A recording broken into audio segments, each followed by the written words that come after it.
जय हिंद, नमस्कार साथियों। एक बार फिर से आप सभी का स्वागत है। दोस्तों, इकोनॉमिक्स में आज जो हम लोग चैप्टर एक देखने वाले हैं, अर्थव्यवस्था के प्रकार, उपभोक्ता संरक्षण। ये उपभोक्ता संरक्षण वाला टॉपिक आप देखिएगा 10th क्लास का है और थोड़ा सा ये आपको सिलेबस में दिया गया है, ठीक है।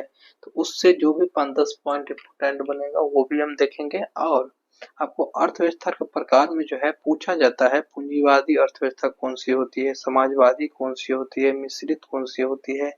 चाहे आपको पूछ लिया जाता है कि कृषि किस क्षेत्र में रखा जाता है, प्राथमिक, द्वितीय या कौन सा क्षेत्र में, ऐसा करके क्वेश्चन आता है। तो ये 5-7 मिनट के वीडियो में हम लोग देख लेंगे। बहुत कुछ आप लोग को समझ में आएगा, सीखने के लिए मिलेगा। तो चलिए वीडियो को स्टार्ट करते हैं। हाँ, चैनल पर नए तो चैनल से जुड़ जाइए और शेयर जरूर किया कीजिए, ठीक है, ताकि हमें मोटिवेशन मिले, हम भी आप लोग के लिए कंटिन्यू वीडियो लाते रहे। चलिए स्टार्ट करते हैं। अर्थव्यवस्था के प्रकार और उपभोक्ता संरक्षण। सबसे पहले अर्थव्यवस्था देखते हैं। देखिए, मानव की आर्थिक गतिविधियों का अध्ययन को क्या कहते हैं, अर्थव्यवस्था कहते हैं। जैसे मानव की जो भी आवश्यकताएं हैं, ठीक है, हम लोग खाना पीना खाते हैं, चाहे जो भी हमारी इच्छाएं हैं जो पूर्ति होती है, सब अर्थव्यवस्था के अंतर्गत ही आती है, आप जानते हैं। अगर वर्गीकरण की बात करते हैं, वर्गीकरण के आधार पर अर्थव्यवस्था को 3 भागों में बांटा गया है। कौन कौन सा, पूंजीवादी, समाजवादी और एक मिश्रित होगी, ठीक है। तो पूंजीवादी अर्थव्यवस्था क्या होता है, पूंजीवादी से शब्द से ही आपको क्लियर नजर आ रहा है यहाँ पे कि पूंजी वैसी अर्थव्यवस्था जिसका उद्देश्य मुख्य रूप से खुद ज्यादा से ज्यादा पूंजी कमाना हो, ज्यादा से ज्यादा लाभ कमाना हो। समाज में क्या हो रहा है, नहीं हो रहा है, किसके साथ क्या है, उससे उसको कोई मतलब नहीं है, ठीक है। कोई गरीब आदमी है, उसको चलो चल के सहायता कर देते हैं, ऐसा कोई मतलब नहीं है। इसको मतलब है सिर्फ पूंजी कमाना। देश में कहीं भी या विदेश मतलब दुनिया में कहीं भी कोई युद्ध हो रहा है, कुछ हो रहा है, अगर हथियार इसके पास है तो हथियार बेचेगा ही बेचेगा। तो ऐसी भी अर्थव्यवस्था है जो मेन रूप से अपनी फायदा के बारे में सोचता है, पूंजी कमाने के लिए, उसे ही पूंजीवादी अर्थव्यवस्था कहते हैं। इसमें प्रमुख देश आपको शामिल है। क्वेश्चन पूछा जाता है कि पूंजीवादी अर्थव्यवस्था के अंतर्गत कौन कौन सा देश आता है, या आपको दे देगा ऑप्शन में अमेरिका, भारत, चीन, अलग अलग देश देगा, कहेगा कि इसमें पूंजीवादी अर्थव्यवस्था में कौन सा आता है। तो देखिए, इसमें आता है अमेरिका, कनाडा, जर्मनी, जापान। ये सारे देश जो है पूंजीवादी अर्थव्यवस्था के अंतर्गत आता है। ये एग्जाम्पल याद रखिएगा। चलिए सेकेंड अगर बात करते हैं, समाजवादी अर्थव्यवस्था। समाजवादी अर्थव्यवस्था जो होता है ये आपको साम्यवादी या समाजवादी, देखिए इसमें क्या होता है कि समाज के अंत बारे में भी सोचा जरूर जाता है।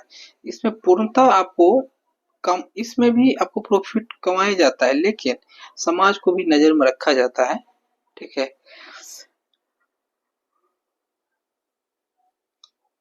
इसकी अगर बात करते हैं, यह एक ऐसी अर्थव्यवस्था है जिसके उत्पादन के साधनों का स्वामित्व और नियंत्रण राज्य और समुदाय के पास हो, मतलब राज्य समुदाय के पास हो जो उस पर अधिकार करना चाह रहा है। पूंजीवादी में क्या है, एक व्यक्तिगत के पास होता है। पूंजीवादी में जैसे मुकेश अंबानी है, मुकेश अंबानी क्या होगा, पूंजीवादी में आ जाएगा, एक व्यक्तिगत के पास रहेगा वो चीज।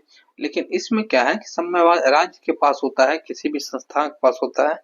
जैसे शामिल इसमें देश है डेनमार्क, आपका चीन, आपका उत्तर कोरिया, आपका आइसलैंड, ये सारे देश क्या हो जाएगा आपको समाजवादी।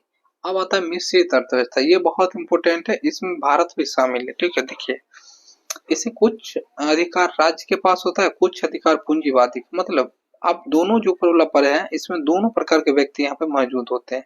मतलब कुछ व्यक्ति ऐसे होते हैं जो समाज के लिए भी कार्य करते हैं, कुछ ऐसे होते हैं जो खुद के लिए भी कार्य करते हैं, ठीक है। तो अगर टाटा ग्रुप की बात करते हैं तो देखे होंगे आप कि वो ज्यादातर क्या समाज के लिए सोचते थे। वो पैसा तो कमाते थे लेकिन ज्यादा समाज के बारे में सोचते हैं। लेकिन मुकेश अंबानी क्या है, खुद खुद के बारे में ज्यादा सोचते हैं। तो मिश्रित अर्थव्यवस्था में यही होता है कि दोनों प्रकार के यहाँ पे लोग क्या होते हैं, इंक्लूड होते हैं, ठीक है, याद रखिएगा। अच्छा, शामिल इसमें देश कौन कौन सा है, भारत हो गया, मलेशिया हो गया, इंडोनेशिया हो गया, ये सब प्रमुख देश हो गया। और आपको हम एक चीज और बता दें, ये जो आपको दिख रहा है क्या बोलते हैं भारत, ये सबसे पहले आपको याद रखना है किस अर्थव्यवस्था के अंतर्गत होता है। चलिए आप देखते हैं हम लोग अर्थव्यवस्था के क्षेत्र के आधार पर कितने भागों में बांटा गया। तो प्राथमिक, द्वितीय और तृतीय, इसमें भी 3 प्रकार है। प्राथमिक क्या होता है, यह प्रत्यक्ष रूप से पर्यावरण पर निर्भर करता है। इसमें भूमि जल, वनस्पति, खनिज, प्राकृतिक संसाधन, ये सब आता है। आप देखे होंगे पर्यावरण का मतलब हो गया कि जो भी चीजें रिलेटेड है आपका, जैसे खेती बाड़ी हो गया, मतलब कि जितने भी मतलब निर्माण नहीं कह सकते हैं, जितने भी खेती बाड़ी वाला काज हो गया आपका, कहीं पे कुछ मिला है, भूमिगत जल मिला है, खनिज मिला है, प्राकृतिक संसाधन जितने भी चीजें हैं, ये सारी चीज किस में आ जाती है? प्राकृतिक प्राथमिक में। आपसे यही पूछा जाएगा कृषि, एग्जाम्पल है कृषि हो गया, वानिकी हो गया, मत्स्य पालन हो गया, पशुपालन हो गया, ये सब किस में आता है? प्राथमिक क्षेत्र में आता है। प्राथमिक क्षेत्र में याद रखिएगा, क्वेश्चन यही बनता है। अब देखते हैं द्वितीय क्षेत्र। देखिए प्राथमिक क्षेत्र में यदि हम लोग कृषि किए और कृषि से क्या किए? अनाज, जैसे गेहूं उत्पादन किए, कृषि करके गेहूं उत्पादन किए और गेहूं को जो आटा बनाएंगे, आटा बनाने का कार्य क्या करेंगे? मशीन यहाँ पे लगा हुआ है, ठीक है। मशीन बिरमा यहाँ पे क्या है? कच्चे माल का उपयोग करके योग्य बनाना। मतलब क्या? द्वितीय में क्या करेगा कि चक्की हम लोग लगाए हुए हैं आटा का, और गेहूं ला करके चक्की से आटा बना करके आटा को मार्केट में बेचना, मतलब ये द्वितीय क्षेत्र में आ जाता है। आप समझ रहे हैं बात को?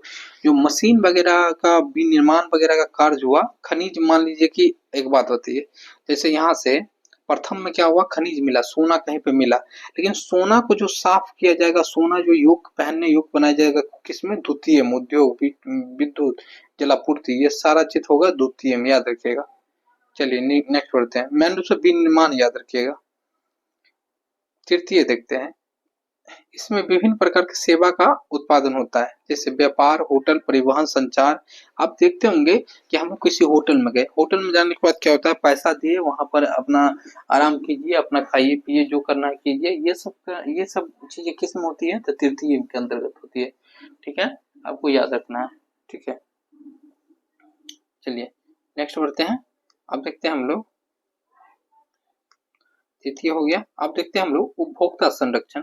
ये कुछ कुछ पॉइंट हम लिख लिए हैं। जैसे उपभोक्ता आंदोलन का प्रवर्तक माना जाता है आपको, ठीक है, रॉल्फ नादर को, एक वैज्ञानिक थे रॉल्फ नादर, उन्हीं को। अब देखते हैं उपभोक्ता के बारे में। हम देखें उपभोक्ता जागरूकता आंदोलन की शुरू इंग्लैंड में की गई थी। ये अधिकार मिला सबसे पहले इसको यूएसए में। उपभोक्ता का मतलब समझिए, आप कोई भी वस्तु गए लेने के लिए, अगर आपको वो वस्तु खराब मिल गया तो आपको उपभोक्ता संरक्षण है, आप जा करके उसके बारे में कंप्लेन कहीं पे कर सकते हैं कि हमें हमारी मूल जो हम पैसा दिए उसके कारण हमें गलत सामान दिया गया, एक्सपायरी सामान कोई दे देगा तो आप जाकर उस पर केस कर सकते हैं, उसका लाइसेंस कैंसिल हो जाएगा, बहुत तरह की उस पर बात हो जाएगा। ये सारी चीज है। अधिकार शामिल है चयन का, सुरक्षा का, सूचना का। मतलब आप चयन करने का आपको अधिकार है, कोई सी दुकान हो गई, कुछ भी चीज चयन करने का। कोई अगर कहेगा नहीं कपड़ा नहीं देखने देंगे तो आपका यहाँ पे उल्लंघन हो रहा है, ठीक है। सुरक्षा का मतलब क्या कि उस पर सुरक्षा है, सूचना का, ये सब। इससे शिकायत के लिए शुल्क कोई नहीं लगता है। ये जो शिकायत किया जाता है कोई शुल्क। भारत में राष्ट्रीय उपभोक्ता दिवस 24 दिसंबर को मनाया जाता है और विश्व में 15 मार्च को मनाया जाता है। याद रखिए कि दोनों पॉइंट मोस्ट प्रीवियस है। उपभोक्ता संरक्षण अधिनियम 1986 में शामिल किया गया था, निजी एवं सार्वजनिक दोनों प्रकार के लिए। और आगे बढ़ते हैं। उपभोक्ता राष्ट्रीय फोरम में अपील कर सकता है 30 दिन के अंदर। उपभोक्ता संरक्षण अधिनियम की कौन सी धारा चर्चा की गई है? धारा 6 में चर्चा की गई है, ठीक है। मिलते हैं नेक्स्ट वीडियो में। जय हिंद साथियों।